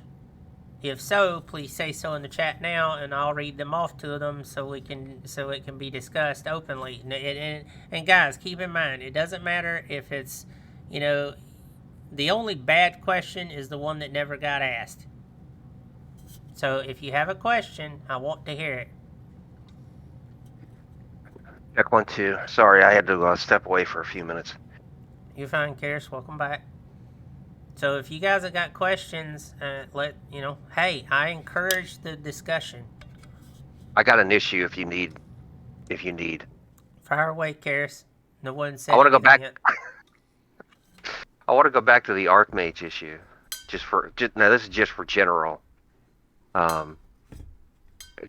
general conversation or consumption is the word I was looking for. But again, I've talked about many times on my stream about the fact that I think destruction healers as a class are just more fun to play overall than order healers. And that when it comes to an Archmage, that a healing spec Archmage is kind of clunky and boring. So if you're going to play one, you might as well play a DPS Archmage, because if you show up in a city group or something like that on a healing Archmage, everybody, they say, we want a healer. And then you say, well, I've got an Archmage. And they say, no, we want a healer. So you might as well play, a DPS and just have fun with it. And that's what I was talking about earlier when I was talking about Tosh being out on his DPS healer. And I changed my Archmage to DPS and have gone out and played with, and it's just a hell of a lot more fun. And Tidbum says, I'm not saying fun, I can say easier than order healers. This is from a DPS perspective, which is getting obliterated by DPS healers. Well, hang on, I gotta clear my throat. Just one quick second. No worries. I got a topic I want to bring up real quick once you're done.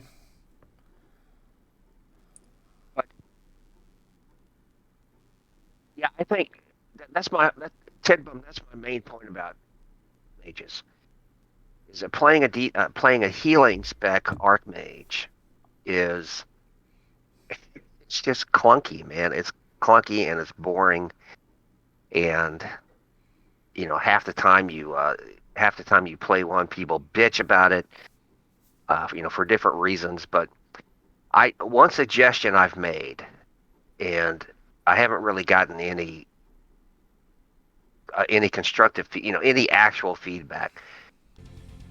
But one suggestion that I've made is that when it comes to a healing spec Archmage, is to create a tactic that you would have to use a tactic to do it. But if you chose a tactic, then you could cast group heal on the move. It would negate the stationary mandate for casting group heal. And I think that alone would make Archmages much more viable, healing class Archmages much more viable. And I know not everybody would agree with making a tactic like that, but that's just my idea. That's my idea. So if anybody has a comment about that, uh, I'm all ears.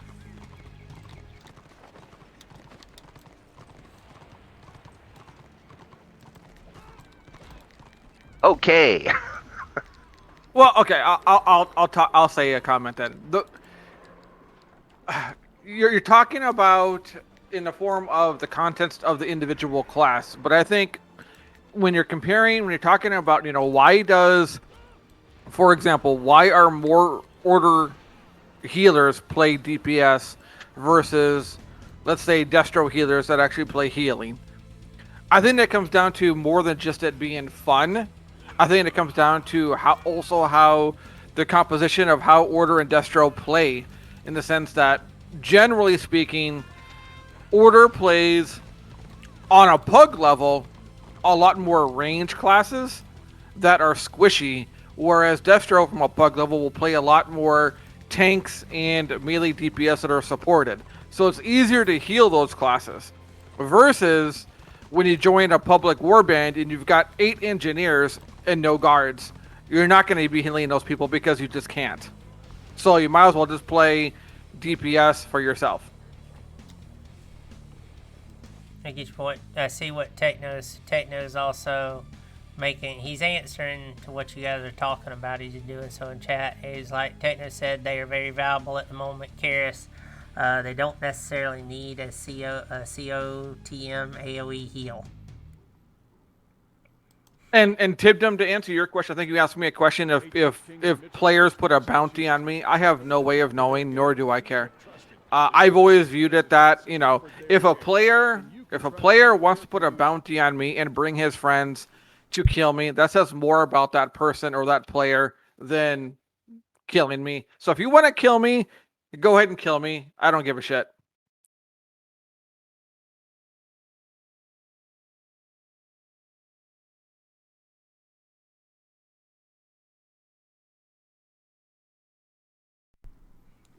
That's one reason why when I stream, I do not put a delay on my stream, and I'm gonna say this, and I'm not going to. Sorry, Kaz. I apologize. Kaz. This is not meant towards any other streamer in regards to who put delay or who did not put delay, but when I stream to have content with my viewers, to have interaction with my viewers. If somebody wants to have their group follow me around and kill me because I have no delay, then again, have at it. Go for it. That says more about you than it does about me. Yeah, I know that. I can attest to that too, because I get so tired of it. Because here's how I see the streaming scene. Those of us that stream RoR, we're streaming it because, one, we enjoy playing the game, and two, we're advertising the game. We're basically, our channels are a window for people on the outside that might not even know the game's still going, see it and be like, hey, I didn't know it was going. So, and this is why I get into it with a bunch of people, and I've had some people say some ugly stuff, and I've even had some of the other RoR streamers, I will not mention names, that have gone at me about this because they seem to think that stream sniping is funny. It's not funny. It's malicious and it's aggravating. And I say this to those that are also non-streamers. You guys have the amount of stress and the amount of hassle we have to put up with as streamers to do the stuff we do. Keep in mind, you guys doing stuff like that, no, I'm going to stop that comment right there. Even on a delay, there are so many add-ons and stuff. Most of the time, people know you're in the zone anyway. So the delay doesn't do any good, because I used to run with a 5-minute delay, and it made absolutely no difference. But the problem with the delay is that then it ruins, or it can negatively impact your content with your viewers. Yeah. That's why I don't do a delay when I stream. And again, I'm not attacking any streamer here. People can run their streams how they want to. It's up to them. But when I stream, I stream for the content with my viewers. I don't want to sit there and run with a 1 minute, 2 minute, or even a 10-second delay just to try to make it harder for somebody to stream snipe me when it hurts my stream with my viewers. Period. Yeah, Yeah, that's and as on a personal note, I mean, um, I think it was, if I recall correctly, I think it was Zerushio who came in one night and actually talked me out. I had a 1 minute delay for a long time, and he kind of talked me out of it, and that for that very reason, right? That the only people I was hurting was those who were trying to interact with me. And yeah. so I've since taken the delay off, but um, initially my delay went up because of a few individuals who whose names I won't mention, um, but it, because of well, I'll just say because of the stream sniping issue. But you guys are right. You're going to get that. That's, as a streamer, that's something you just have to face. In you know, I get, Well, unless you want to run an hour delay on your stream. I get that, Karis. But here's my thing: I'm asking people to be understanding and cut us some slack because we're the ones doing this of our own accord to try to help the community, and people coming in with the intention to stream snipe just because they want to gloat about something, that sends a very dangerous signal to anybody that's actually interested. I've actually had people that were interested in the game turn around and say, I'm not playing a game where you got stream sniping going on like that. They'll walk away. So keep in mind your actions of you going in a streamer's chat with the intention of sniping them is sending a very bad signal to people that would be interested in the game. And you can sit there and try to defend your actions. I don't care. But it's not going to change my opinion or the fact that you are negatively impacting the community. So keep in mind, every time you go in to be a jerk, it has a cost. Even if you think it's funny. well, the other thing about, and I don't want to just make this about streamers since we're all streamers that are in this podcast, I do believe. But also keep in mind that a streamer is also generally viewed as an outcast by a lot of their own side, by a lot of the community as well. So it's one thing where you're streaming and you're trying to have good content with your viewers and you're trying to be interactive and you're trying to have fun with how many people you have. If it's one person or 1,000 people, you're trying to have fun with them. So it's one thing where if you're getting stream sniped, okay, fine, you can deal with it, you can move on, you can get around it. But then you also have your own community, your own people that you're playing with, who also don't like you that you're streaming, and they complain about it publicly into you privately. There's a lot of things that a streamer has to do just on this server, just to try to have fun, just to play the game and to stream and be with the community. That makes it a lot more difficult than just playing the game, which is why sometimes I'll just play on my own. That way I'm not hassled about when Yeah, I stream. Yeah. I do that too. Yeah, sometimes I'll just log in and play without streaming because, as you and I talked about, Tosh, back when we did that interview, back when you were doing your Meet the Streamer, we talked. This topic came up. There, the way the game plays, or the way you have to play the game, it's completely different. Sort of mindset and attitude when you're streaming and when you're not streaming. It's two entirely different worlds. So yeah, I do the same thing. Sometimes I'll just log on and play, and and you don't have all that other additional or ancillary pressure, right? So Alright, guys, slight interruption. I am going to go ahead and close the giveaway, guys, here shortly. I'm going to give I it haven't entered yet. 2 more minutes. So it's explanation ticket space the number 1. If you want to get in on the giveaway, do so now, because at exactly the 20-minute mark, I am going to close it and pull the winner. Said winner will be required to get into my Discord, so you have to do the explanation Discord, join the Discord, make sure that you identify yourself so that I know that it's you, and then I will get the details to you so that you can and you'll get me your Steam friend code, so that I can get the gift card to you. It's fairly straightforward. That way, there's no issues. I will say this: if anyone tries any funny business with trying to pretend that you're someone else, I'm going to eject you from the Discord, and I'm going to ban you through the community, or from my community, and I'm going to spread your name around the other channels that I know of, and I will ban you in any other stream channel that I have access to. So fair warning, your actions do carry a consequence. And you must be following in order to be in on the giveaway. Anybody that's not following and present will be ejected from the giveaway, because I want this to be something that benefits the guy, the people that's been here, that are here, be it new or old. I don't want it going to a bot. That's why I have the stipulations I do, and that's why I do the things I do. And I am closing the giveaway, gang. And just a side comment on a personal topic here. On Monday, I'm going to be doing a giveaway myself. Although you have to be a subscriber, a donator, and you have to give me $10.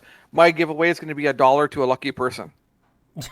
Funny Tosh. Kidding. Funny. I'm teasing. I'm teasing. I'm teasing. I wouldn't put it past you to do something like that just as a massive troll. All right, guys, I'm drawing the winner. Good luck to those that entered.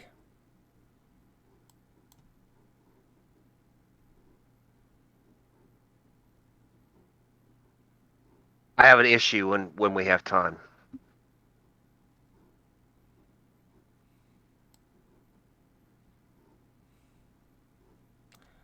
Well, I Karis. I won? Yeah, you won, dude. Man. Wow. I tell you what. Talk wait, about wait, the wait, devil's wait. luck. That's No, set wait, up. wait. I'll tell you what. Okay. I won. That's great. But I will forfeit and put it if you want to put it back in, because if you want to put it back into and do it again, I don't mind. Well, I tell you what. Let's see. For some reason you cut out really low, dude. Hold on. Check 1 2. Say something now. Check 1 2. Now I Can can you hear hear you. me? I had to Okay. turn you up.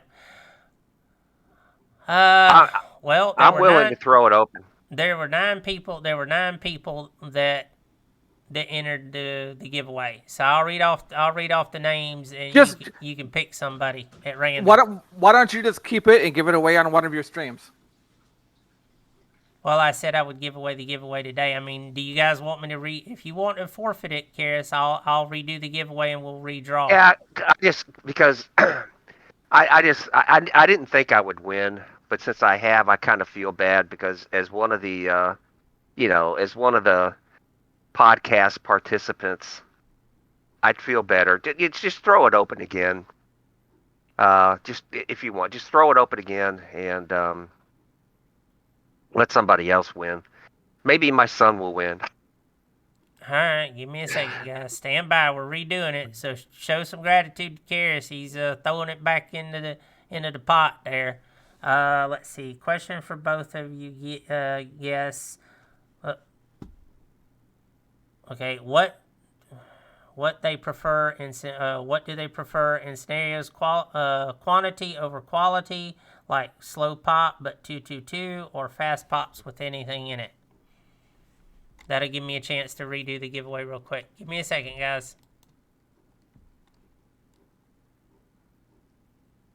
I'm assuming he's talking about scenarios? Yes.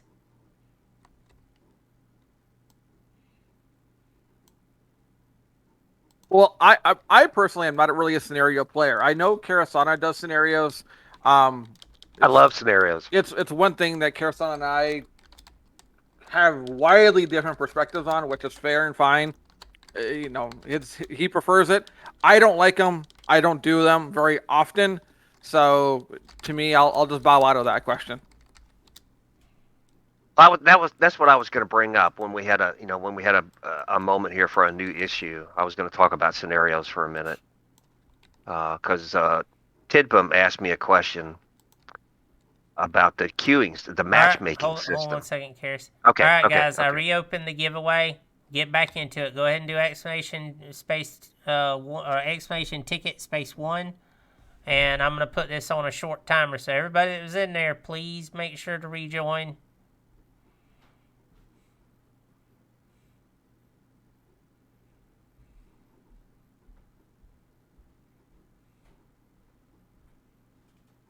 Sorry about this, guys. But again, thank you, Karis, for donating it back to the pot so we can try and get it to somebody in the community. And again, it's a $25 Steam gift card, guys. I'm gonna give it about a minute, 2 minutes for everybody that was in it to get back into it, and then I'm going to do it. That way we can get it done.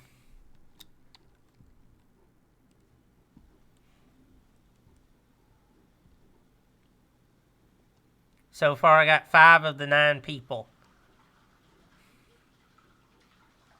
Everybody enter. I gave this up so that, And go ahead with what you for the were going good to of discuss, Karis. I'm keeping an eyeball on the giveaway real quick. Okay. A little while ago, Tidman asked me about the matchmaking system, and I think we talked about this last time you did, or one of the previous podcasts. I think this issue came up, but for a long time, the matchmaking system has been set up to intentionally, in scenarios, put pre-made groups against the solo and pug queuers, and that was admitted to. There's a post on the forums that you can still find where that was actually admitted to. It was very clearly stated that the matchmaking system was set up, and that post was made by one of the game masters, right? Who would know? And that's an issue I think needs to be addressed. That the matchmaking system should be coded. And I'm not a coder, but I can't imagine it'd be that damn involved, But the matchmaking system says on an if-then construct, okay, if there's a 6-man on order and a 6-man on destro, they go to the scenario against each other. Same for the cities. They could do the same thing for the cities, for the 24-mans or whatever. If you're looking, hold 1 second, Karis. If you're looking to join, if you're wanting to get in on a chance to win a $25 gift card, Steam gift card, exclamation ticket space 1.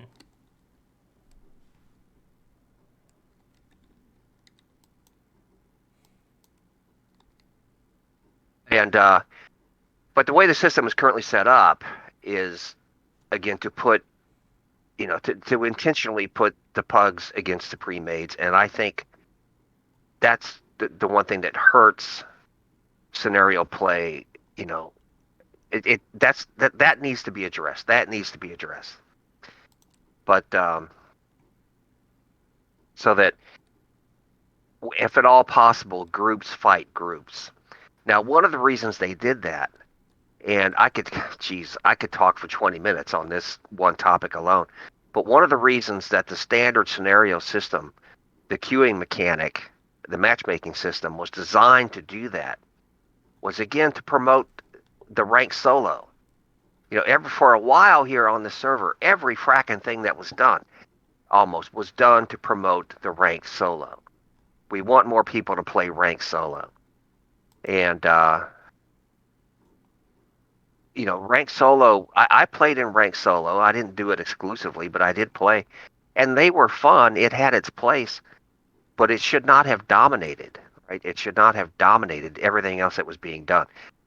So to make standard scenarios more attractive, I think the matchmaking system needs to be addressed so that, if at all possible, it puts groups against groups, and then pugs and solos against pugs and solos. And that's why I like the tier 2, tier 3 system so much, because the tier 2, tier 3 system in scenarios is a lot more balanced by default, right? Because there are limits on who can, the level that you have to be to get in there. But anyway, that's my That's my comment on that particular issue. Alright, guys, I'm going to go ahead and close the giveaway. Last call. If you're looking to get in on the giveaway, now's your chance. Speak now or forever hold your peace. You must be a follower and present in the channel. So, last call. Closing in 5, 4, 3, 2, 1. Watch Kirasana win again. That's it. Oh, I didn't enter this time. No, it's going to be nepotism. Nope, it's techno. See, it's in the family. It's in the family. It's Techno one. Well, I won't argue with that.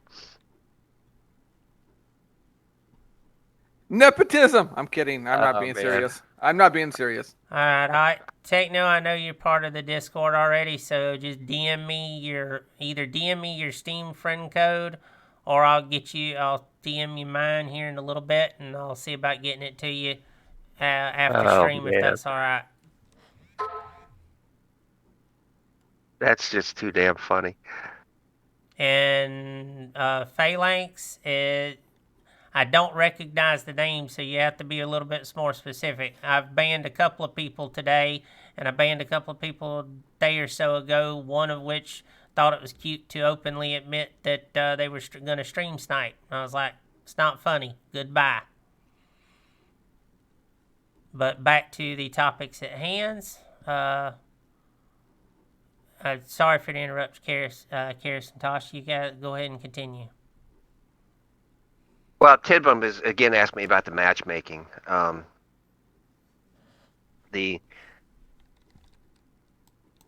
will try not to spend too much time on this because I don't, but anyway, going back to the beginning of the server and the admissions that were made, and I'm not faulting this, but it's just been. Tosh has talked about it. The solo play has never been a consideration. The solo play has never been a consideration for the development of the server. Okay, fine, right? Fine. What I'm saying is that has bled over into the matchmaking system when it comes to scenarios, any scenario, to include the city. And that it was then, that problem was then worsened, I guess, because of the rank, the preference for the ranked solo, for people to play ranked solo. And thanks. So now we have a system, though, that intentionally will put pre-mades into a scenario, against those who are queuing in ones and twos or whatever, solo and pug. And I just think that needs to be addressed. I think that needs to be addressed so that you get more scenarios where if both sides, if order and destruction, have one or two 6-man groups that are running, those are the guys who get thrown in with each other. Okay, and I think that could be nothing but a positive to the game, to just sort of tweak the matchmaking system so that it favors putting the pre-mades in against each other as opposed to what we have now. And Tibdom, I hope that addresses the question you had, but okay. Thank you. Because for those who remember, since nobody real quick, I'll throw this out too, since nobody else said anything. But for those who remember, in all the standard scenarios, at one point, the spawn point guards, the camp guards that were in each scenario, were up on the edge of the barrier, wherever the barrier was that you had to go through to get into the scenario grounds. That's where the spawn camp guards were. Then they were all moved. And the reason they moved them or took them out completely was because of the rank solo. The rank solo scenario was rotating through all the regular scenarios. And so they took out all the spawn point guards so that in a ranked scenario, you could not go out, get one kill against your enemy, and then run back to the protection of the spawn point guards, right? So that's why they moved all of them. And my solution to that was that there should have just been one ranked SC. You just pick one ranked SC, and it's the same one all the time, because the size of the player base that was playing ranked was nowhere near as the size of the player base that was just playing, right? So I just always thought that when it came to ranked, you could even make a new scenario, which was nothing but an open field. That's what you need to do ranked in, just an open field, right? With nothing, no terrain at all, and you just spawn in and go at it. That's okay. I yield the remainder of my time. I got you. We are running a little bit over, but we are having some solid in-depth discussions. My wife is taking a nap, so I'm good to keep going. Alright.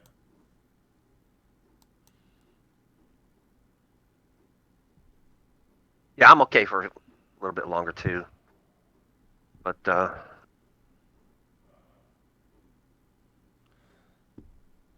eventually I got to run out, and they've called in some more medication for my son. I So got you. Well, yeah, I've got I think in we'll... about a.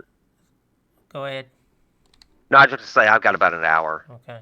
I think If it goes this that long. last question here, and then we'll kind of wrap things up, because I do have some stuff I need to do, including getting the gift card to Techno, because it's giving me a message here through Steam, and I got to find out what's going on there.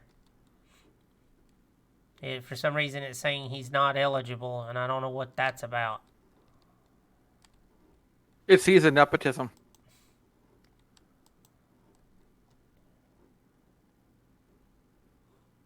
Let's see. Do DPS healers / tanks queue as DPS, or are they actual type like tank and healer since their base is a tank and healer? Are you talking about in reference to what Karis was already talking about, Tibdom, with the SCs, or?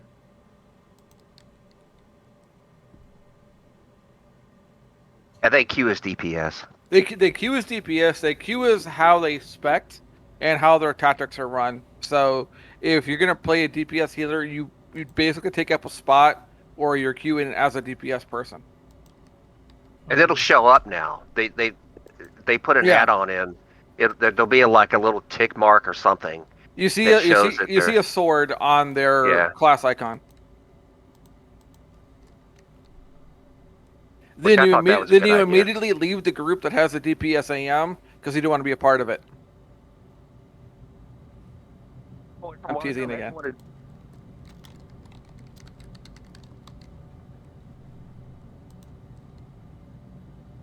I can don't take me serious about the nepotism comments, guys. I'm just joking. I'm not being serious.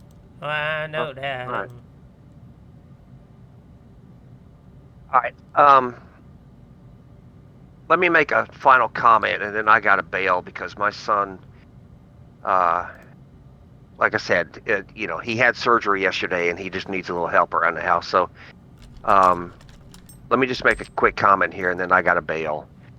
So, my comment is this, Toth, I think this is the best podcast that we've done so far.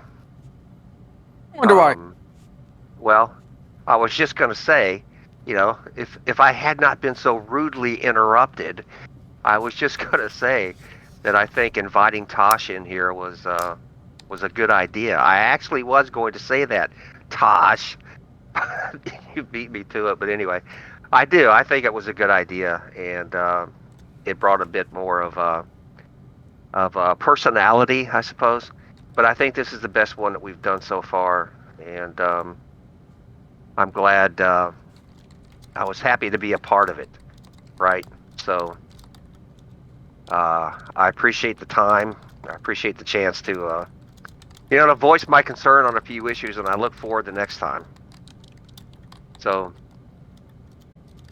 you guys take care, and on my own